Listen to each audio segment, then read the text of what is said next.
Hello again. We are trying out all of our various things. The logical fallacy for the day is to quoque, which means you also. It's a form of the ad hominem where you just accuse the other person of doing the thing that they're accusing you of. They're saying, well, wait a second, you guys do the same thing. Well, technically speaking, it doesn't matter if the other candidate does the same thing. Is their argument still valid? Being a hypocrite doesn't make your argument wrong. And it gets a little bit dicey because hypocrisy is something that we rebel against, right? That we hate, and we should hate it, but it's still not logically sound to just appeal to hypocrisy. You gotta also refute the argument, okay? So, to quoque fallacy, watch out for it, don't do it. Welcome back to Reason to Refrain, where it is my goal for you to know what you believe and why you believe it, and to preach the gospel of resurrection by grace alone, through faith alone, over and over again. I am your host, Stephen Curto. Please feel free to I don't even know what the call is anymore, but talk back to the show, I guess, at Stephen@reasontorefrain.com. That's Stephen, Stephen, the correct spelling, at reasontorefrain.com. Also, just a shout out to one of the listeners, Charles, who contacted me terrestrially to let me know that the emails were bouncing that he was sending, and other people. If you've run into that, if an email you sent into the show bounced, I have resolved the issue. Basically, Microsoft's the worst. We already knew that, right? But that was the issue, was that Microsoft is the worst, and so we cut them out. And I'm hosting the email directly on the website's server, so hopefully that will fix a lot of those problems. So if you sent emails in the past that I never responded to, or that you got like a bounce thing, that was why. It'll work now. Send it to me again. Maybe I can address it. That'll actually make the meat segment of today's show as a listener question. Drink of the day is Guinness Stout. When I drink beer, I like my beer to be as dark and thick as possible. I like Guinness because it started out as a Christian company, believe it or not. Okay, little sidetrack. I forget which Guinness it was who founded Guinness. So one of the Guinnesses, there's quite a few. Os Guinness is a pretty well-known apologist. He's part of the Guinness family, descended from the Guinnesses. The Guinness Brewery was actually founded during a time when not a whole lot of potable water available, and so people were drinking hard alcohol, hard liquor, and getting drunk. And so Guinness, I want to say it was Alex Guinness. I think that's wrong, but I'll just go with it. The patron Guinness, he wanted to help address the drunkenness problem, and so he invented his beer. He started producing stout beer because it's much thicker and more filling with a lower alcohol content than Irish whiskey or Scotch. And so it actually was trying to address the problem at hand and decrease the amount of drunkenness by producing this particular beer. And then he used the proceeds of the brewery to fund missions because he was a committed Christian. Just goes to show you need to know a little bit of history. I think it's interesting. Now, granted, he was in a position where, potable water wasn't really a thing, and so he thought outside the box and came up with a solution and ended up using that solution to the glory of God, and I praise him for it because I really enjoyed Guinness. Fun little tidbit. All right, we got way too much for me to continue rambling about some of my favorite drinks, so let's get to the meat segment. The meat segment. If we eat something's flesh, I want meat! On the meat segment today, I'm dealing with a listener question. Listener wrote in and said, Stephen, have you seen the photos from the James Webb Space Telescope?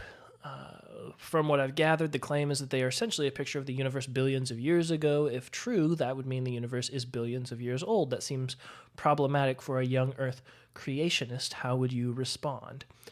So thanks for the question. You are. I'm never taking another question from you ever again because you disobeyed my instructions and you wrote to the show. But be that as it may, let's deal with the age of the Earth. I think I have talked about the age of the Earth before, and we'll address this question specifically, but to kind of zoom out, the meat segment will all be about age of the Earth and age of Earth arguments.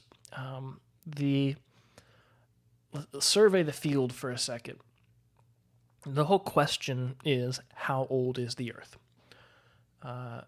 And you have two basic views, two basic camps, old Earth or young Earth. Now, I'm answering this from a Christian perspective, and so basically everything I'm saying these would be views within Christendom, within people who would call themselves Christians at least, would hold to either old Earth or young Earth. They would still say the Bible matters. So assuming that, I'm going to try and sketch these sides from the Christian perspective. Old Earth, arguments for the old Earth come mostly from saying, look, science produces certain facts, certain realities, evidences that have to be addressed, and all those evidences point to a, quote, old Earth, meaning the Earth is at the very least millions, if not billions, in the 4, 5, 6, 7 billion, 46 billion, 500 billion year old range. Funny. Let me preface this with everything I'm saying is kind of. I sat down for 5 minutes and sketched out, reminding myself of what I've done. All of this information comes from about 7-8 years ago when I sat down and really tried to tackle this question for myself and say, where do I stand on this? So I might be giving slightly outdated information. If so, please do let me know by sending an email to steven@reasonedrefrain.com. Or, call me and scream and shout and leave me a voicemail of you screaming and shouting about how wrong I am. But anyway, there's really two major arguments for those who are really interested in what the science actually says. There's two major arguments for the age of the Earth. One is the light from the stars, which is what this listener was commenting on. Look, the Webb telescope is producing these pictures of stars that are billions of light years away, and so that means the Earth must be billions of years, or the universe must be billions of years old. That's one argument. Look, we can see light from things that the light had to travel a certain amount of time to get here, so everything had to have existed for that time. The other major argument, this is really where most of the secular arguments for the age of the Earth, really people who are serious about studying the age of the Earth, this is the central argument where the age of the Earth comes from. And it's not what you think. It's not the fossil record. It's ice core samples. If you go and actually look at the main piece of evidence cited for why the Earth is X number of years old is we drilled down through really, really thick layers of ice in the Arctic regions. And we looked at these layers of freezing and melting that you can see in the ice. And you see this sort of stratification of layers within the ice and say, well, it takes this long for it to melt, this long for it to freeze. And so we kind of count backwards and say, look, these layers indicate that the Earth must be fill in the blank number of years old. And I be a little bit tongue-in-cheek here, but the age of the Earth has grown significantly in the 30 years that I've been alive. When I was in junior high, I remember learning that the Earth was millions of years old, and scientists were just now beginning to think that it's possible that it was more like 100 million years old. And now it's about 6 billion years old, I think, is the common answer for how old is the Earth. And I think it's just kind of funny that man, the Earth got 6 billion years older in only 30 years. That's point being, what I'll probably come back around to is we don't really know. We don't really know how old the Earth is, but I'll get to that. Ice core samples is the main one for producing some sort of a date. Fossil record and radiocarbon dating of portions of the fossil record are your next thing. Looking at the stratification of fossils and saying, well, these fossils were lower down in this big mound of dirt. And so those fossils must be from an older period, and then you look at the stratification of the layers of dirt, and you say, okay, here's where a big cataclysmic thing happened in the Earth's history, and that's how we can count backwards. The amount of dirt on top of something grows at X number of inches per year, so you count backwards that way. And this would be the evidence that old Earthers are looking at and going, look, the evidence seems overwhelming that the Earth is at least this old. And so then we say, well, how do we deal with that in light of the Bible? Young Earth arguments usually start with the Bible. They'll say, look, the biblical genealogies in Genesis 5, Genesis 11, you add those up, and if you go look at it, it says Adam lived so many years, and then he had so many sons, and then he died, and then his son lived. I'll just read a couple of these. All the days Adam lived were 930 years, and he died. Seth lived 105 years and became father of Enosh. And Seth lived 807 years, and after he became the father of Enosh, he had other sons and daughters. So all the days of Seth were 912 years, and he died. Enosh lived 90 years before he became a father, then 815 years after that. And so all of Enosh's years were 905 years, and then he died. And you hear that over and over again. Then he died, then he died, then he died, then he died. But it gives you numbers, and so you go through and you add up all the numbers there. You add up all the numbers in chapter 11. I think chapter 20, going totally off the top of my head, so I might be wrong, 23, somewhere in there. There's another genealogy. Add them all up. Once you get to a date that we're pretty sure about, the reign of David, you count backwards and you say that's how old the earth is, because Adam was the first created human, and so it's 6,000 some odd years till Adam. That's the young earth argument. Those are the two sides that say, look, Earth is 6,000 years. The other one says Earth is 6 billion years for shorthand. What are the answers to this problem? I'll tell you, go ahead and show my hand. I lean towards a younger Earth understanding. I actually think that the Earth is somewhere around 10 to 12,000 years old, and I'll explain why in a second. But trying to account for the evidence in the Bible, and trying to actually read and say, well, no, I do believe that the Bible is inerrant. I do believe that the Bible is divinely inspired, and these words have to mean something. I have to account for them in my worldview as true. Well, you have a couple of options. One is you take the young earth position. You go plain literal meaning. What it says is what it means, and a year is a year, and a day is a day, and there's no way around it. The earth is 6,000 years old. That's one option. One step removed from that, in my opinion, would be what's called gap theory. And gap theory is the suggestion that between Genesis 1, verse 1 and Genesis 1, verse 2, there's a gap of time. So I'm going to read Genesis 1, 1 and 2. In the beginning, God created the heavens and the earth. Verse 2, the earth was formless and void, and darkness was over the surface of the deep, and the Spirit of God was moving over the surface of the waters. And God said, let there be light, and there was light. God saw that the light was good, and God separated the light from the darkness. He called the light day, and the darkness he called night. There's evening and there's morning, the first one day.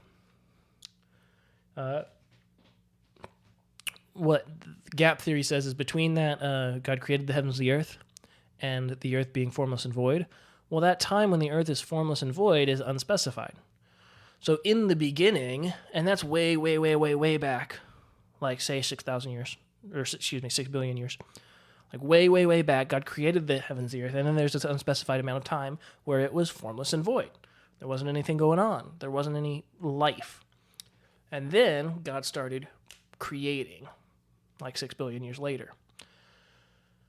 And so then they would say Genesis 2, when the Spirit of God was hovering over the surface of the waters, and then God said, let there be light. That's after like a roughly 6 billion year, or however many year long you want the gap to be, gap. The one bit of linguistic evidence for this that I think is at least worth considering is there's two different words for created and made. The Hebrew for Genesis 1:1, I'm really not this good at Hebrew, but I know this verse really well. Most people who know Hebrew at all know this one very well. Bereshit bara Elohim. Bereshit bara, in the beginning, bara, created.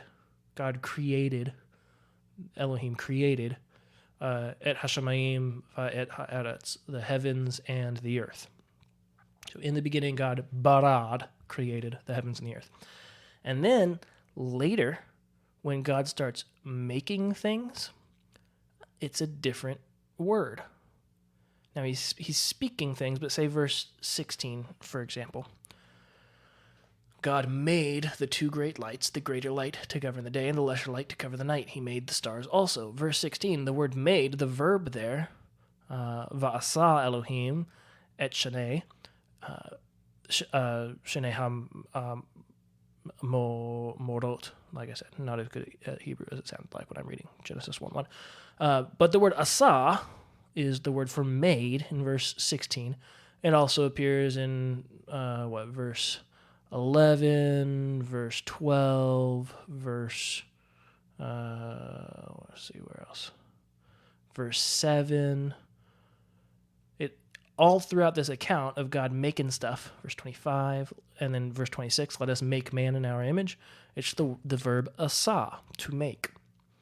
It's a different word. Bara in verse 1, and then asa in the rest of the chapter. The word asa is a lot more semantically wide. It's got a much broader semantic domain. It literally means it means do or make or bring about or happen. It's got a whole big range of meanings. You can kind of throw it in as like this thing got done. It got did. That's asa. Bara means something a little bit more specific, like creation, to craft, to do.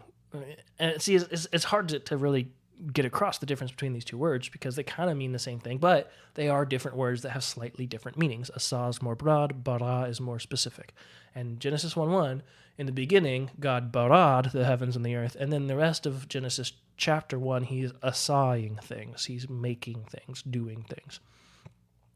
And so the linguistic support for the gap theory argument would be, look, the two different words indicate that he's doing two different things. Verse 1, he's creating out of nothing. The rest of the time he's doing, or you'll often hear the word from gap theorists, he's refashioning or reforming. He's taking what he created that was formless and void, where there was darkness and chaos, and he's bringing order to it. And he's doing this 6 billion years later. That's gap theory. That's another route you can take in explaining this. The other one you can take, which I'm giving you these in order of what I think is the most compelling. If you're trying to actually account for things, you say, look, the word day doesn't mean day. It doesn't mean a 24-hour period. This Genesis chapter 1 is a poem, and it's describing the poetic concept of God creating the world, but it doesn't mean that when it says there was evening and there was morning one day, and then there was evening and there was morning the second day, and evening and morning the third day, et cetera, et cetera. That's not saying 24 hours. That's saying this period of time, an undefined period of time. This is usually called day-age theory, that one day is really an age in creation history, and it's a poetic device to just say God's creating everything you can think of and going through everything you can think of. Those are the three major ways that you can really account for the Bible and really like take it seriously. There are a few others that I think get more and more. They stretch the text more and more to the point where you're not really respecting what the Bible says. I think you can hold to any of those three and reasonably say that you do respect the authorial intent of Scripture and you care about what it says. I think that the first one is the most reasonable, the second one is the second most reasonable, and day-age theory is verging on getting a little bit too loose with your interpretation, but it doesn't make you not a Christian if you hold to day-age theory. One other thing I have to point out, the whole concept of the genealogies in Genesis 5 and Genesis 11, the genealogies have demonstrable gaps. What do I mean by this? What I mean is there's at least one name definitely missing in one of these genealogies. And I will try and point it out. Let's pull up the Bible so you can actually see it. There you go. And let's get that rolling. Okay, so here in Genesis chapter 10, you've got the sons of Shem, were Elam and Ashur and Arpachshad and Lud and Aram. So Shem's got 5 sons. One of them is Arpachshad. Arpachshad, verse 24, became the father of Shelah, and Shelah became the father of Eber. So, in Genesis chapter 10, the author tells you Shem had Arpachshad and Arpachshad had Shelah. Boom, boom, boom. So in Genesis 10, it appears that Shem is Shelah's grandfather. With me so far. Luke chapter 3, the genealogy of Jesus, he's recounting back from Jesus all the way back to Adam. Verse 35. So he's doing it in the reverse order, but he's going the son of Peleg, the son of Heber, the son of Shelah. Okay, who's Shelah's dad? Shelah's dad is Arpachshad, right?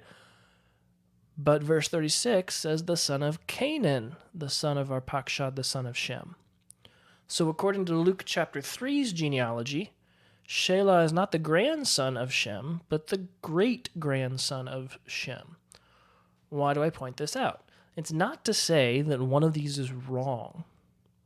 It is to say that the Hebrew mind and the way that the Hebrew genealogy works, and the way that genealogy has always kind of worked, is not necessarily describing exactly what we as English speakers think of it as describing.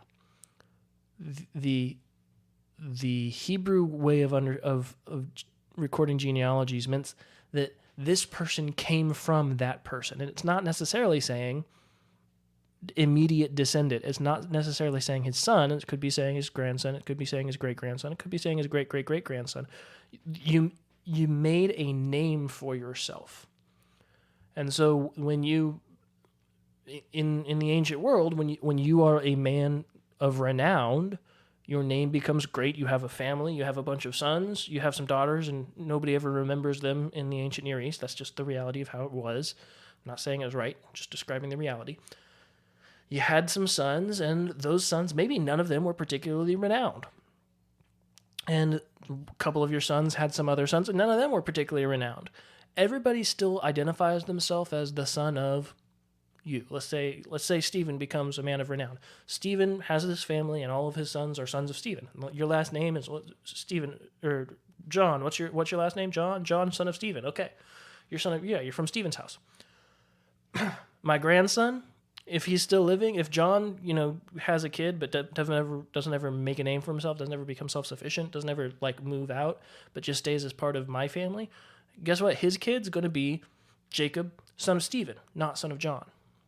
And then maybe my great-grandson comes along and Jeremiah, he becomes a man of renown. He becomes a great man who has many possessions. He makes a name for himself. Okay, his kid is going to be son of Jeremiah, right? That's how we're going to track it back. That's how we're going to know where you come from. It's all about genealogy and who you're from, and particularly about prominence in your history. So the fact that Luke chapter 3 has an extra name in there, Shelah is the son of Canaan, who is the son of Arpachshad, who is the son of Shem, and Genesis chapter 10 omits Canaan, does not mean that Genesis chapter 10 is wrong or that Luke chapter 3 is wrong. It just means they're recording genealogies differently.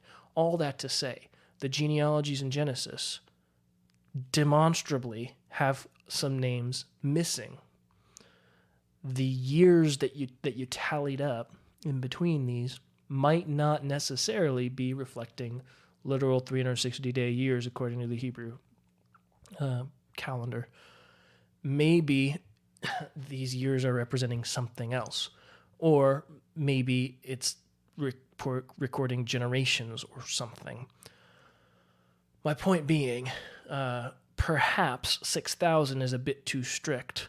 Perhaps it's, if you do the math and it works out, say 1 year actually equals 3, 4, 5 years, whatever. There's some gaps in there, and if you factor in the gaps, the number gets bigger. It doesn't get astronomically bigger. You can't go from 6,000 to 6 billion. You can't really even go from 6,000 to 1 million, but you could probably pretty easily, recognizably, get from 6,000 to, say, 10,000, 12,000, even, say, 15, 20,000 years old.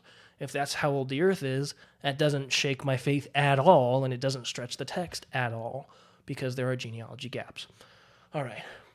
Those are your answers of how do we actually account for and care about what the Bible actually says. Now, back to the question. how do I, as a young earther, or a middle earther, I'll say, how do I, as a young earth creationist, respond to the claim that the Webb telescope records pictures of stars that are billions of years old, or we're looking at something that the way the universe looked billions of years ago?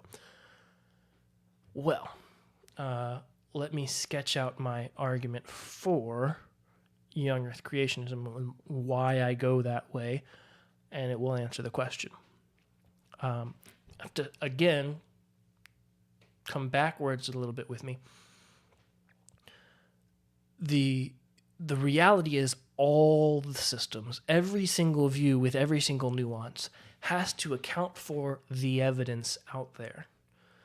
Some of the evidence is some of the stuff we went through for old Earth creationists, starlight, ice core samples, fossil record, etc., etc. Some of the evidence for the young Earth creationists is the biblical record, etc., etc. How do you account for all of the evidence? And in particular, every view has to determine what evidence that individual person finds the most compelling, and explain everything else in light of the evidence that they find most compelling, and sort of rank the evidence in order of most compelling, and make sure that there is no evidence that directly contradicts the compelling evidence. I'm sure some of you on here have never heard the ice core samples argument before, and you're like, yeah, I've never really cared about that. I've always thought, the fact that light takes a certain amount of time to travel, that's how old I thought the Earth was, or because of the fossil record, that's how old I thought the Earth was. Whatever the case, you've got some evidence that you find more compelling. The question is, which evidence should be the most compelling based on the question at hand? And the question at hand is, how old is the Earth? And I have to point out, the question of how old is the Earth is an historical question. The age of the Earth is an historical question, not a scientific one. Science's job is to propose theories to explain why things behave as they currently do. A good scientist is somebody who says, I did this thing happened, here's the result. And then I did it again. I did this thing, and the same thing happened, and here's the result. I dropped a coin 5,000 times, and every time the coin fell at this rate. So I then recognized the reality that things fall, and they seem to fall at a certain rate. And then I hypothesize or suggest theories or reasons as to why they fall at this particular rate, and I develop the concept of gravity. And turns out that that's a law that exists. It's a scientific law of gravitational force. But it's something that I observed, tested, and repeated. Science always makes observations, tests the observations, repeats the experiment, and sees if the conclusion is valid. That's how science works. Science is there to explain why things behave as they currently do.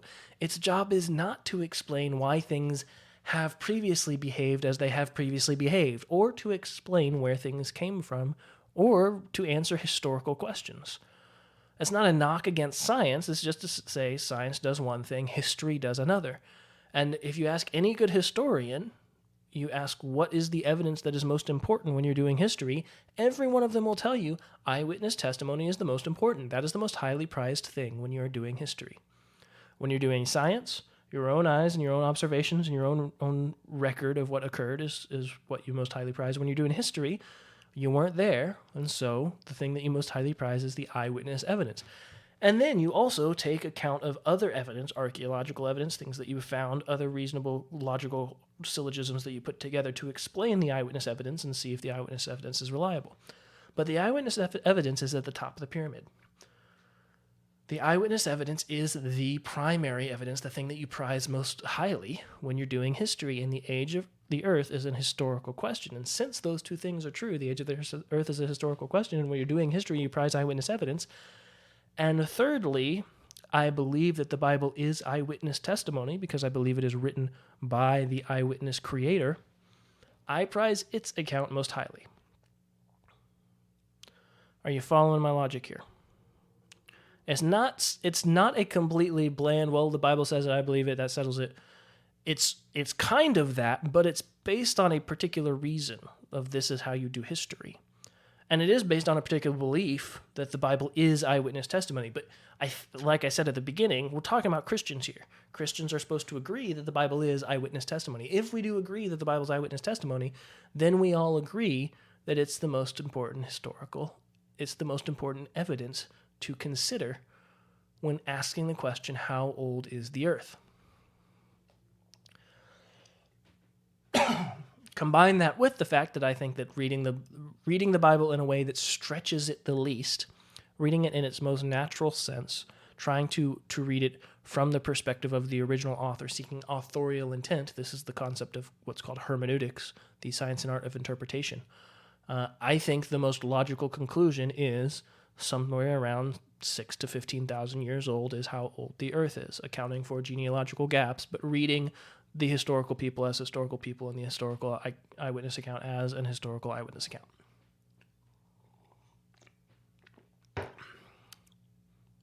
With me? If you start with the assumption that the plain reading of the Bible is correct, then you seek to interpret the evidence in a way that is congruent with it without straining incredulity. You have to then ask the question, is it possible to explain the evidence? Because I don't want to say, well, the Bible says this, and I'm convinced that that's what it means, and every single piece of evidence that could ever come against it, it's completely... I have to basically explain it by appealing to, like, the aliens or something. Like, how did Stonehenge get there? Well, the aliens built it. I'd rather not go there. If it fails, Occam's razor. But I need to weigh things in light of the evidence I find most compelling, and I find the eyewitness account most compelling. What then do I do with the evidence that seems to suggest an old Earth? The two most important ones being ice core samples and starlight, and the speed of light coming from stars. Ice core samples, being that it is the core thing that dates the Earth to billions of years old instead of thousands, I go, well, look, there is one story that whole argument is built on the assumption that the Earth has always freezed and melted at a particular rate, according to a particular cycle that can be calculated back. But the Bible specifically tells a story that says that that's not how the Earth has always functioned. The beginning of the flood narrative, Genesis chapter 6, says, in those days there was no rain on the earth, but a mist came up from the ground and watered the face of the ground. And it says that rain did not exist prior to the flood. It specifically tells you that the ecological systems that you are familiar with, they were different pre-flood. Well, that completely negates any evidence that might come from ice core samples, which are based on a consistent, unchanged cycle of freezing and melting. The Bible says, in so many words, we don't have a consistent cycle. So the next thing that I then ask is starlight. Is it true that if light is traveling at a certain rate, then we have to assume that the universe has been around for billions of years instead of thousands? And I start by asking, what's the purpose of stars? Why were they created? And the Bible, in my opinion, seems to give an answer to that. Back in Genesis 1, in the creation narrative, day 1, he creates the light, separates it from the darkness, calls it evening and morning, one day. That's part of why I take a literal 6-day creation, 24-hour days, because it defines it as evening and morning, and I know what an evening and a morning is, and that hasn't changed. One day is evening, morning. It's still 24 hours, even back then. But we'll keep going. Let's bring forth vegetation. Verse 14, then God said, let there be lights in the expanse of the heavens to separate the day from the night, and let them be for signs and for seasons and for days and years, and let them be for lights in the expanse of the heavens to give light on the earth. This is a purpose or result clause. The reason for the creation of stars couple of things he lists: signs and for seasons, for days and years, and to give light on the earth, reasonably when it's nighttime, right? So the stars are there, so you have light when it's nighttime, and the sun's there for when you have light when it's daytime. That's why the stars were created. And particularly that second one, I think, is the one that might explain this whole conundrum from a young Earth perspective. If they're 60 billion light years away, and it has to have taken 60 billion light years for the light to get here, but the reason they were created was to give light to the earth, is it not possible that when God created the stars, miraculously, I would say he spoke them into existence and they came into existence, that he also created the light rays that were coming from the stars so that when they were created, they would fulfill their purpose? Arguing from a teleological point of view, if the purpose of the stars was to give light to the earth, then when he created them, he would have created them fulfilling their purpose. And so those lights from those stars, the light from them, I suppose, might have been already, like when God created the nucleus of the star, he also created the light rays that were coming from that star in the space between the star and the earth. That's my suggestion of how this could be. And since I'm already supposing that there is this miraculous creation out of nothing that God did, I don't think it's too much of a stretch to say he miraculously created the light at the same time. And I would think that since the reason for the star's existence is the light, that doesn't strain incredulity. That said, let me back up one. If that doesn't float your boat, if that's not compelling enough for you, I would say that the other answer here is not from a young Earth perspective, but it's from a gap theorist perspective. Gap theory is what I leaned, like if I were presented rock solid, irrefutable evidence, which it would be hard to do because I would need another eyewitness testimony that would sway me from this. Or I guess there are a couple other arguments that I could suppose would shake me out of a young Earth view or a middle Earth view. But gap theory is what I would go to right away. I think gap theory at least is somewhat reasonable and also gives you the opportunity for, well, that's because he created the stars along with when he created the earth formless and void. And those 6 billion years, that light was traveling. And it wasn't until he started refashioning, right, that the light reached the earth. That's one way you could take it. I think you got some problems, but that would be what I would go to as a backup position, so to speak, that more highly prizes the eyewitness testimony. The fossil record, how do I deal with that? I think the flood account accounts for the fossil record. I think the flood and the work that certain scientists are doing, archaeologists are doing on the flood really explains much better the fossil record, because the stratification of fossils that we see seems to not only fall in the pattern of smallest to biggest, but also animals that would have died first in a worldwide flood to animals that would have survived a little bit before dying. And so they kind of died in order, their fossils lay in order of when they would have died according to a flood. I'll leave that there. All that to say, how we wrap this up. Excuse me. All that to say, I really don't care. I really don't care about the age of the Earth argument anymore. Turns out the Earth's 6 billion years old. I don't really care. That doesn't shake my faith. One big caveat, though. One big caveat. The reason you insist on holding a 6 billion year Earth, I think, is very important. If you insist on holding to an old Earth view because the evidence of starlight or of ice core samples is particularly compelling to you, then I think that's totally fine.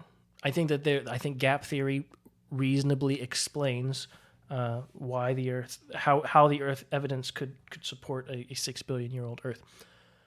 However, if you're doing it to hold to evolution, because macroevolution is necessary to your worldview, and that you think that humans came about as a result of macroevolution, you have a big theological problem if you still want to call yourself a Christian. If you believe the gospel, if you believe that Jesus Christ died the death that you deserve, and you believe that Adam in his fall created sin that is passed on to all, if you believe in original sin inherited by Adam, you believe that the Genesis narrative is even remotely true, that death is a consequence of the fall, then you have a big problem with evolution. Evolution presupposes death prior to the existence of humans. Evolution actually uses death as the mechanism of producing humans, which is directly contradictory to the concept that death is a product of the fall. And Paul's theology of the gospel, that in Adam all died, and so through Christ all will be made alive, is a big old bee in your bonnet, because you have to have death pre-fall for macroevolution to be true. I do not think that you can really intelligently, having thought through that contradiction, hold to evolution and still say, yeah, I'm holding to biblical Christianity. I still believe the gospel.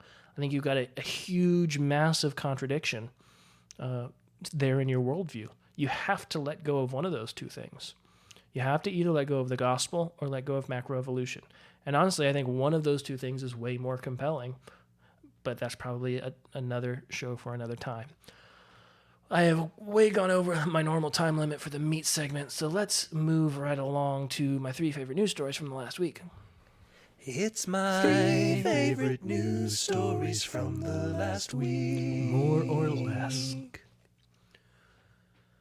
All right, first up on the docket is the Dutch. The Dutch farmers are revolting, and I am here for it. Let's get this up. So reading from thedailyherd.com, Dutch government imposes ag cutbacks, farmers revolt. This has been going on for a while. This was end of June that this story started coming out. So reading from Daily Herd, via a first-in-the-world regulatory push, the, quote, tiny country that feeds the world, unquote, is facing monumental alterations of its agricultural industry. The Netherlands ranks second only to the United States in global agricultural exports and is the European Union's largest meat exporter. It accomplishes these feats on a land base that is approximately 270 times smaller than that of the U.S. For perspective, the European ag powerhouse is approximately 1/3 the size of the state of Wisconsin. But sweeping environmental policy change threatens to upend that productivity along with the lives and livelihoods of the farmers who make it happen. In December 2021, the Netherlands Environmental Assessment Agency, the NEAA, released a 13-year, €25 billion plan to cut nitrogen oxide and ammonia emissions by 50% by 2030. Basically, they're saying, hey, global warming. We have to completely destroy our economy because of global warming. 13 years, you got to cut your emissions by 50%. The plan in its current state would reduce the Netherlands' population of cattle, pigs, and poultry by roughly 30%. Farmers found out about this, and the government basically said, well, yeah, some of you are just going to lose your farms. They literally said, well, yeah, we're just gonna steal your stuff from you if you keep doing this. We'll just jail you and put you, cart you off to the gulags. You don't deserve to live or something. Well, the farmers rebelled, and more power to them, I say. You can find montage clips of these farmers spraying manure all over government buildings. They are blocking roads. They are shutting this country down in order to fight back against ridiculous environmental regulations. And I say more power to them. And it turns out that others are joining them. The Spanish, the Italians, they're all sick of the environmental push, and they're doing something about it. I say bravo, bravo, good sirs. Fight. Continue to fight. Second favorite news story. Not quite a favorite, but this is where we are. Inflation. You heard of that thing? Came up to 9.1% annual rate of inflation in June. Yeah, your money is worth 9.1% less. $100 last year, if this rate were to persist through an entire year, would make $100. You'd have to have $109.10 in order to buy the same amount of goods. 9.1% inflation. That is, we are getting back to the 70s. We're getting back to Carter years. This is a 40-year high, 9.1% inflation. And the costs of goods are going up, way more.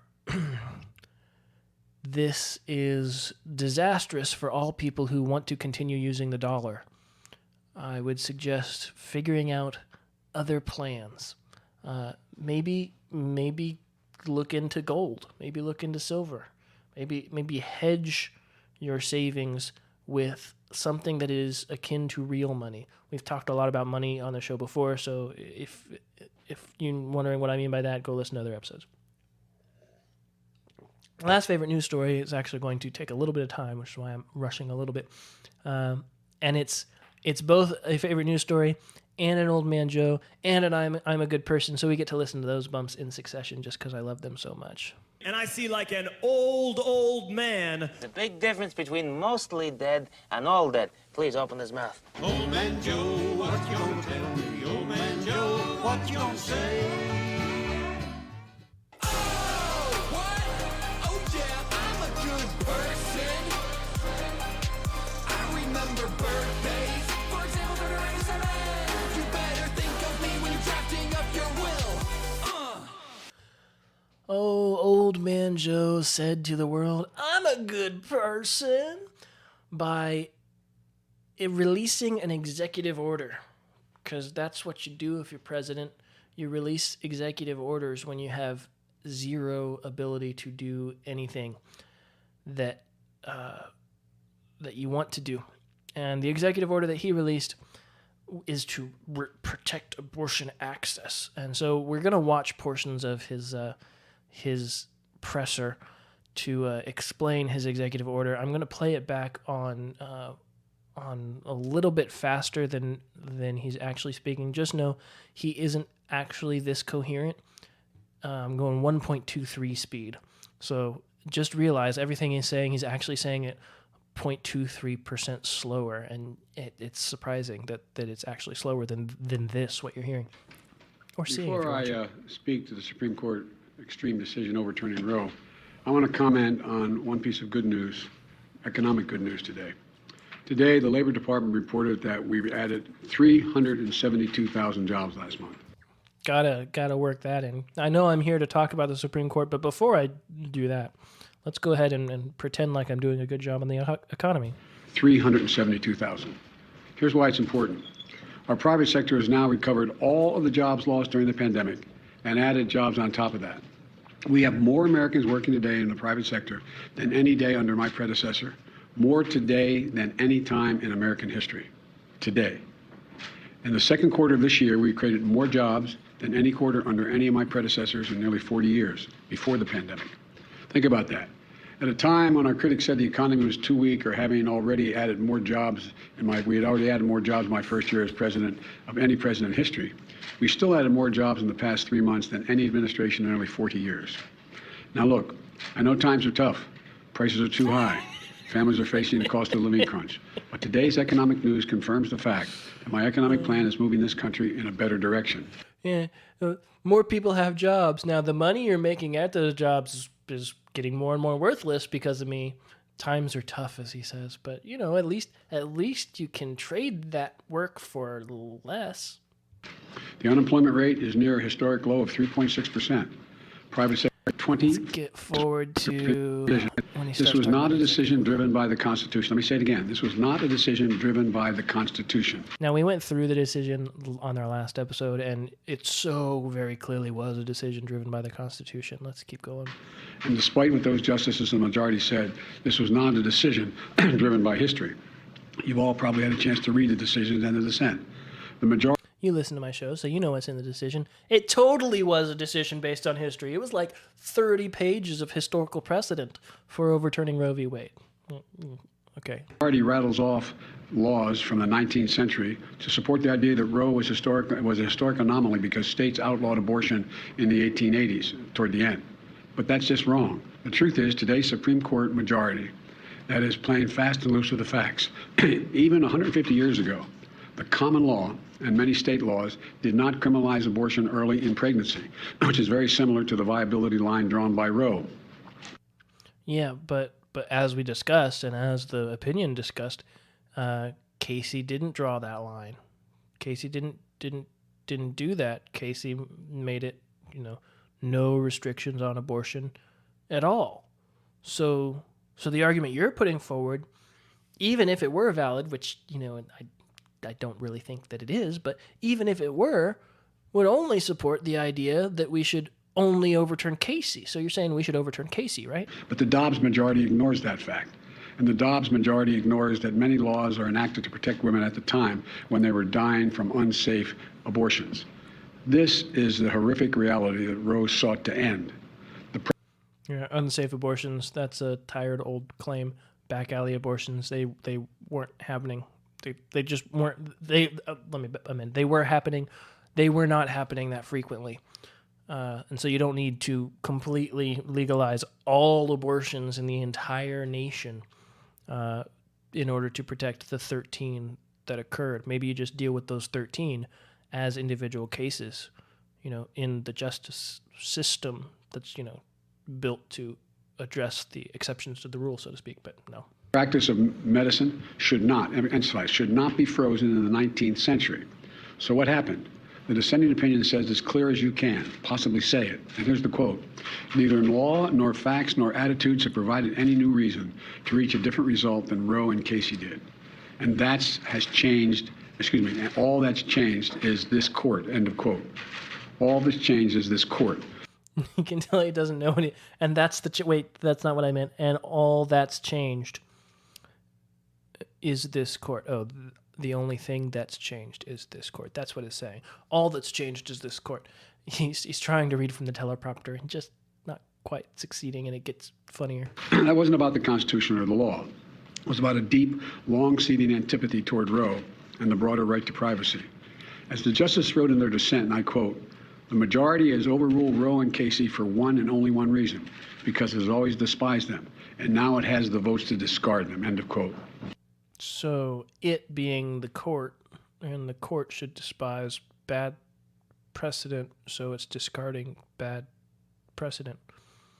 And now it has the votes, meaning like according to the system that's established in the Constitution, it's exercising its authority to do so. So what we're witnessing wasn't a constitutional judgment. It was an exercise in raw political power.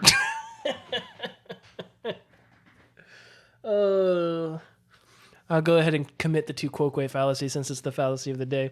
An exercise of raw political power. You're really gonna knock something for an exercise of raw political power as you release an executive order to try and undo the Supreme Court following the Constitution and exercising the authority delegated to it by the Constitution. That's your argument? Oh. We'll go ahead and address the actual arguments in the executive order, but I just got to point out the hypocrisy. On the day the Dobbs decision came down, I immediately announced what I would do. But I also made it clear, based on the reasoning of the court, there is no constitutional right to choose. The only way to fulfill and restore that right for women in this country is by voting. Wait. Okay, wait. So you're saying the court was exactly right?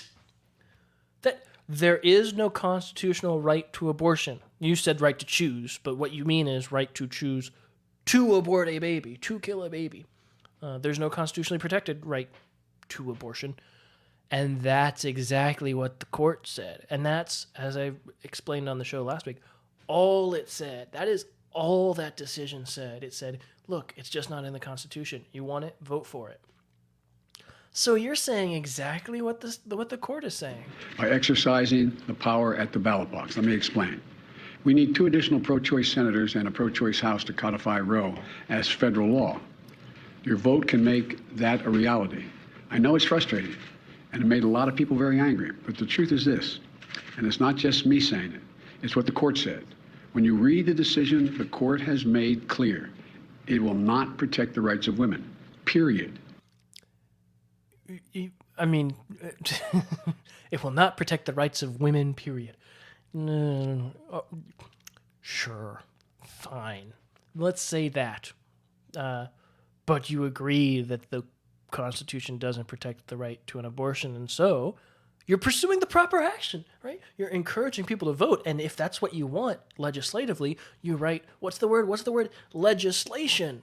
From the which branch? The legislative branch. Yeah, okay, Joe, sure, let's do that. it's literally Tim Allen, like we'll do that. Yeah, of course, we'll do that. Period. After having made a decision based on a reading of a document that was frozen in time in the 1860s, when women didn't even have the right to vote, the court now practically dares the women of America to go to the ballot box and restore the very rights they've just taken away. One of the most extraordinary parts of the decision, in my view, is the majority writes, and I quote, women, it's a quote now from the majority, women are not without electoral or political power. It is noteworthy that the percentage of women who register to vote and cast a ballot is consistently higher than the percentage of the men who do so, end of quote. Repeat the line. Women are not without electoral and or political, or maybe precise, not and or political power.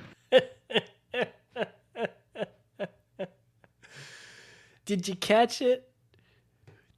Did you catch what he said when he was quoting? He said something along the lines of, And I see like an old man. No, wait, that's not what he said. He said, repeat the line, as in he read the teleprompter instruction to repeat the line, as in repeat the line. This is literally, I'm Ron Burgundy. Quote, women, it's a quote now from the majority. Women are not without electoral or political power. It is noteworthy that the percentage of women who register to vote and cast a ballot is consistently higher than the percentage of the men who do so, end of quote. Repeat the line. Women are not without electoral and or political, or maybe precise, not and or political power.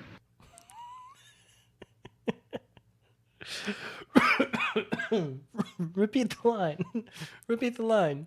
Oh, that's me. Women are not and or, wait, let me be precise. Or. And I see like an old man. The big difference between mostly dead and all dead. Please open his mouth. Old man Joe, what you gonna tell me? Old man Joe, what you gonna say? But, as is often the case, it's best to just go to the source. So let's go ahead and take a look at the executive order that Old Man Joe decided to put out. So let me get this up on the screen for you. 2 weeks ago, the Supreme Court issued a decision overturned Roe v. Wade and eliminated a woman's constitutional right to choose. We'll go ahead and let that one go. This decision expressly took away a right from the American people that it had recognized for nearly 50 years, a woman's right to make her own reproductive health care decisions free from government interference. Not quite, but again, we'll let it go. Fundamental rights to privacy, autonomy, freedom, and equality have been denied to millions of women across the country with grave implications for their health, lives, and well-being. This ruling will disproportionately affect women of color, low-income women, and rural women. President Biden has made clear that the only way to secure a woman's right to choose, again, just say what you mean, a woman's right to kill unborn children. That's what it is. If that's what it is, own it. What is it, Ricky Gervais or who was it who had the whole thing, the stand-up bit about, was it Louis C.K.? It's either a killing a baby or it's not, and it is. All the euphemisms. So today, President Biden will sign an executive order protecting access to reproductive health care services. This executive order builds on the actions this administration has already taken to defend reproductive rights. God. Safeguarding, this is what they're going to do. Safeguard access to reproductive health care services, including abortion contraception.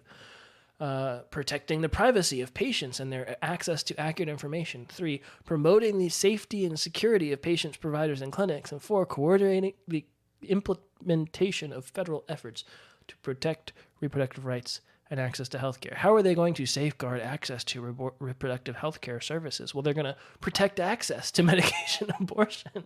The HSS will take additional action to protect and expand access to abortion care. How are they going to do it? Well, they're going to take additional action to protect it.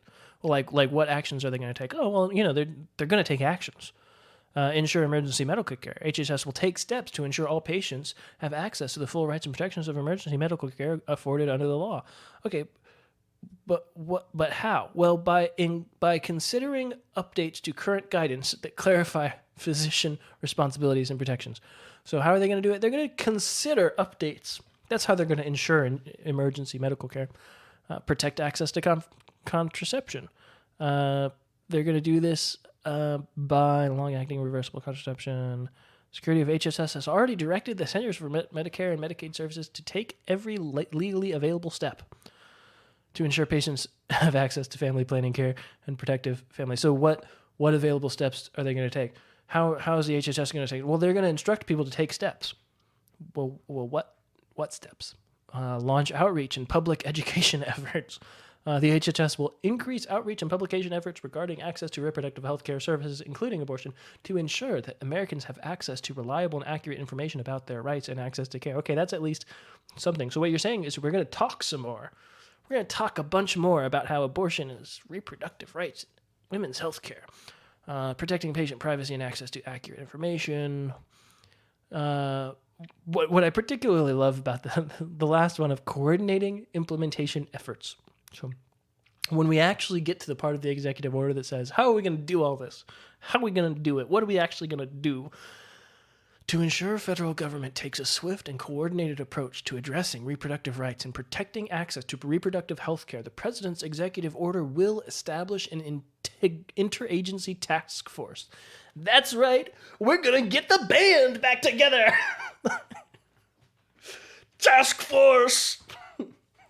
Is the task force gonna do anything? The president has directed HHS and the White House Gender Policy Council. There's an actual White House Gender Policy Council. Pause and absorb that information real quick before you vomit. To establish and lead an interagency task force on reproductive health care access, responsible for coordinating federal interagency policymaking and program development. This task force will also include the Attorney General. In addition, the Attorney General will provide technical assistance to states affording legal protection to out-of-state patients, as well as providers who offer legal reproductive health. What assistance? Oh, we don't want technical assistance. That's what they're going to do. Basically, this executive order was one big attempt from Biden to say loud and clear, Oh, what? Oh, yeah, I'm a good person. I remember birthdays. For example, 37. You better think of me when you're drafting up your will. yeah. We'll move right along in our show to COVID Minute. In a COVID minute,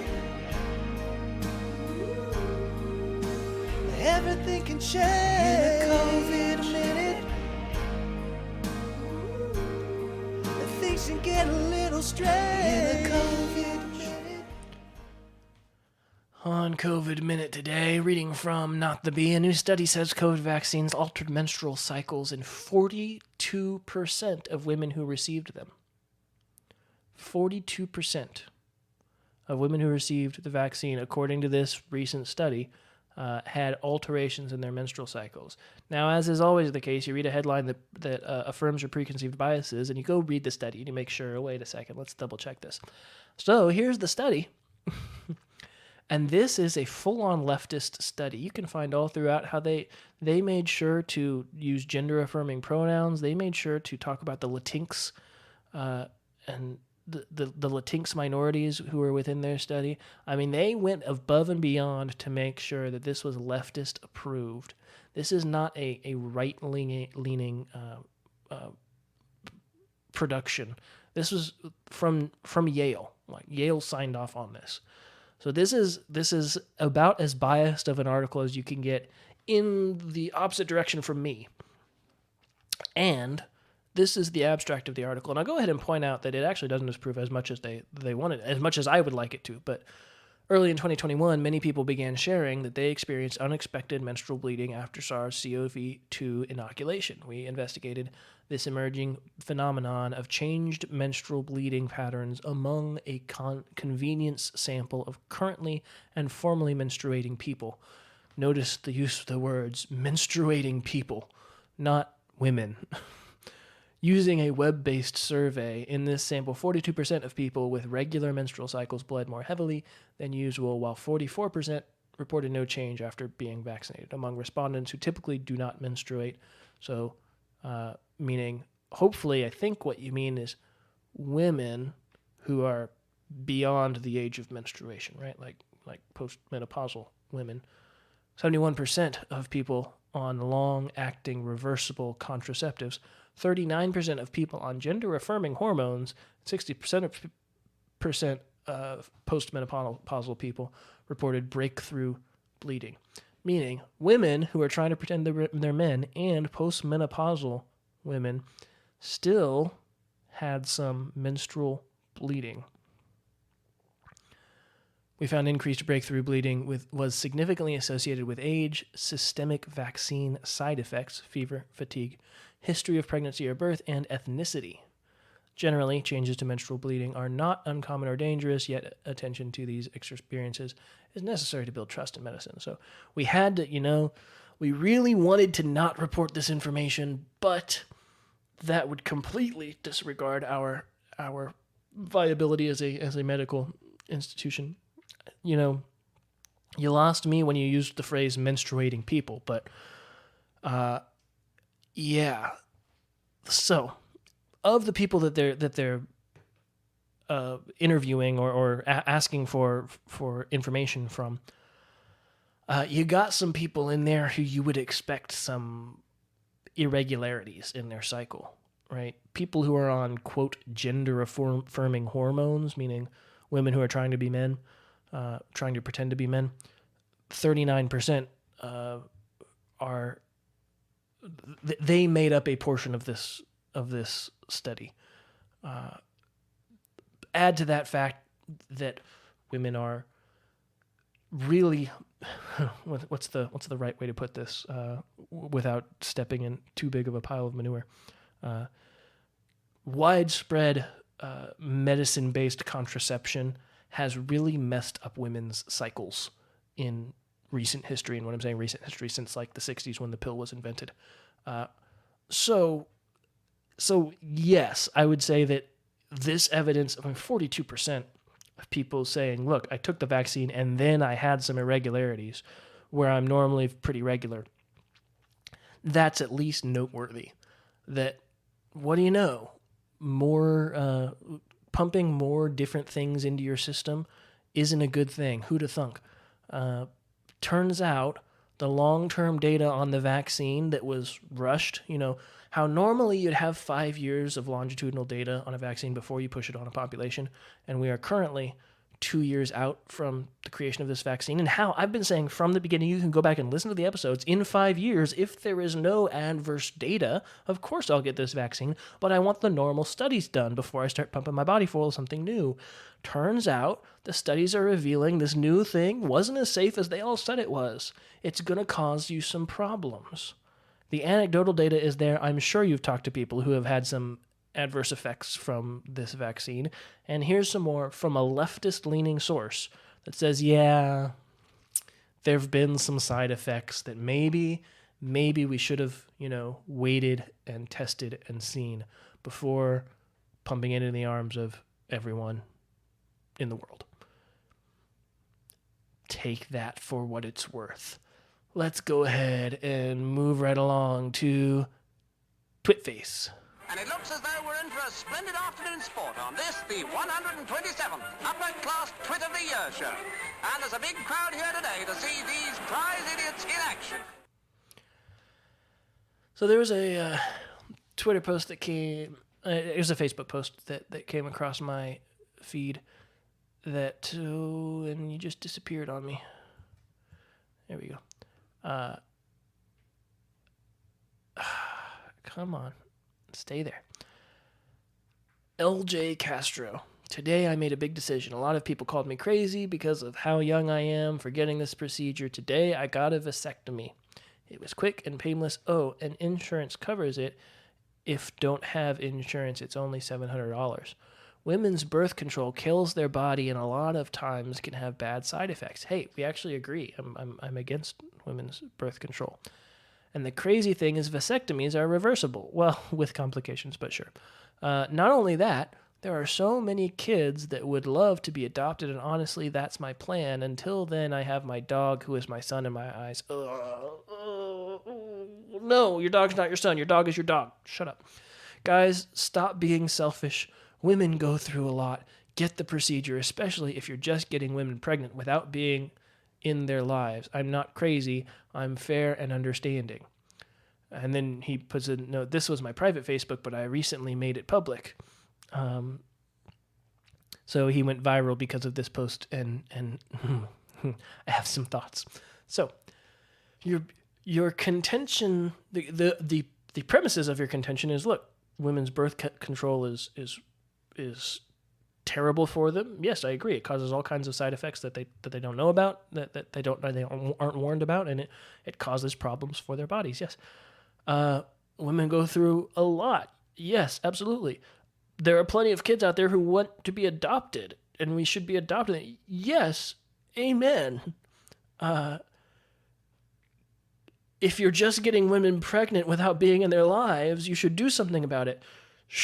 Yeah, good job. Let's get to the final conclusion. I'm going to marry a woman and settle down, and no, I'm gonna get a vasectomy so that I can continue having free sex with many anonymous partners and not worry about the consequences of impregnating them. That's my plan, and I'm a good person because of it. This almost was in the I'm a good person segment. You fumbled. You fumbled the ball on the 1 yard line, man. Instead of leaning into your religion of free sex at all costs, including the cost of my fertility, how about you exercise just a little bit of self-control? Don't sleep with women until you've already, as you said, planning on being in their lives, right, through marriage. And then you have children with that woman, and you raise those children, preferably in the fear and admonition of the Lord. I'm getting the feeling based on this post that's not your bag. Well, let's go ahead and contrast that with a Twit Ace bump. And this is, I just really want to play the bump. This is exactly what I've been waiting for. This is exactly, I don't mean to sound like Cat Williams, but this is exactly what I've been waiting for. Thank you! I don't know if this is really a Twit Ace, but I wanted to play the bump, and it made me laugh. So the official My Body, My Choice protests, right? After Roe came out, there were official protests for My Body, My Choice, and vaccination status checks were required to admit yourself to the protest. If you wanted to be admitted to the protest, you had to prove that you had the vaccine so that you could carry around a sign that says, My Body, My Choice. Ta-da! Like, that's all I've got on that. Oh, man. Get the height of irony. Like, Alanis Morissette, here's your next song. Wow. a vaccination check at the My Body, My Choice rally. Oh, Alanis, please pick this up and do a remix. The vaccination status check is required to be admitted to the My Body, My Choice protest. Oh, it's so gold. It's amazing. We're gonna wrap up the show with some hymn hype.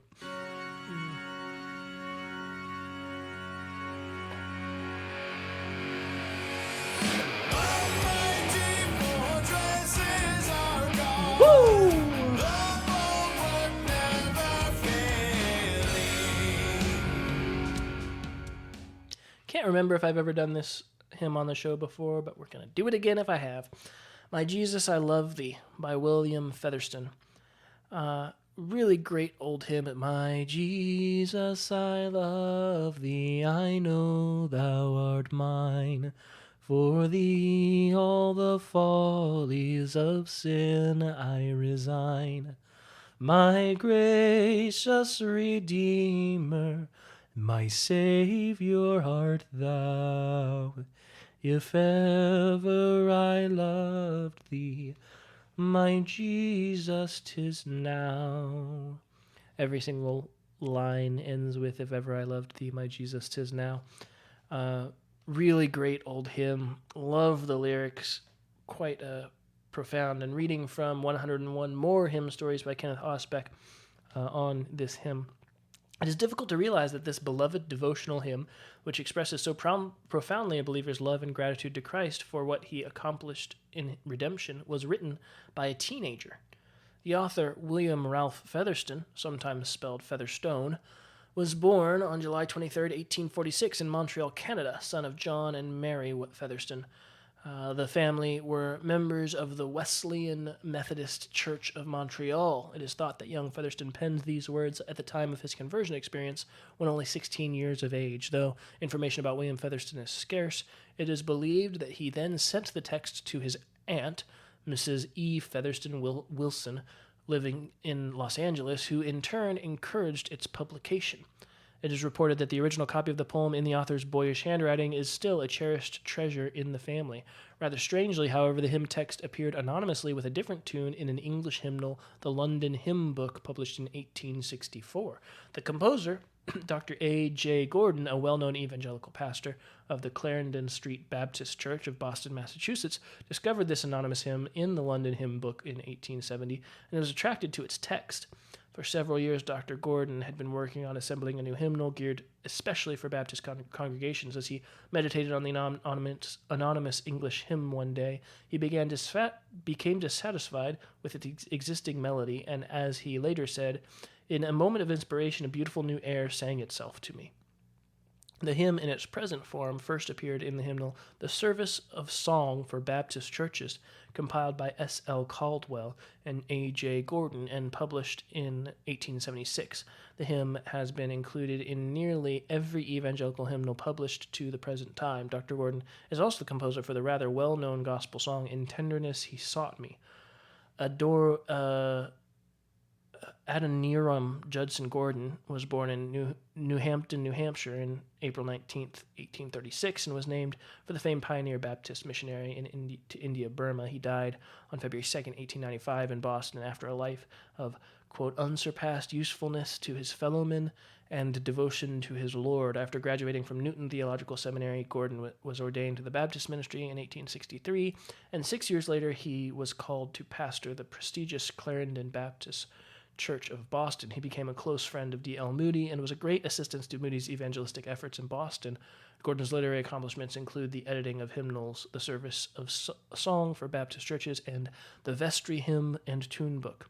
He was also editor of a monthly periodical, The Watchword, as well as author of a series of books called Quiet Talks. When studying the background behind our enduring hymns such as My Jesus, I Love Thee, one never ceases to marvel at the workings of God in bringing together the necessary circumstances that make possible the birth and preservation of expressions such as these, which believers in every generation and culture can employ in their praise and adoration of the Almighty.